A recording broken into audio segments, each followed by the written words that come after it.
Hello 姐姐， Hello 太太。你介紹下自己啊。我叫阿詩啊。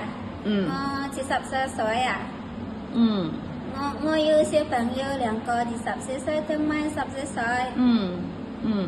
我喺香港6年。我係照顧小朋友啊。好。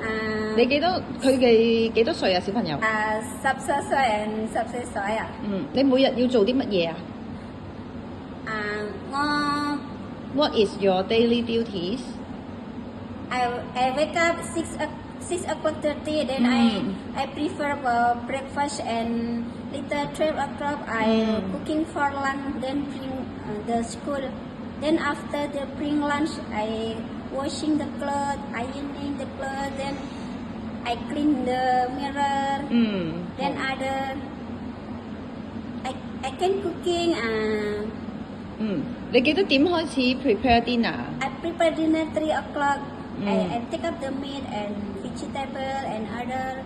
Then I can cooking chicken black pepper and sweet sour and honey garlic chicken. OK， 姐姐你識啲咩菜啊？Bạc choy, bok choy, hong lau bak, and other. 仲有咩菜啊？菜心咧？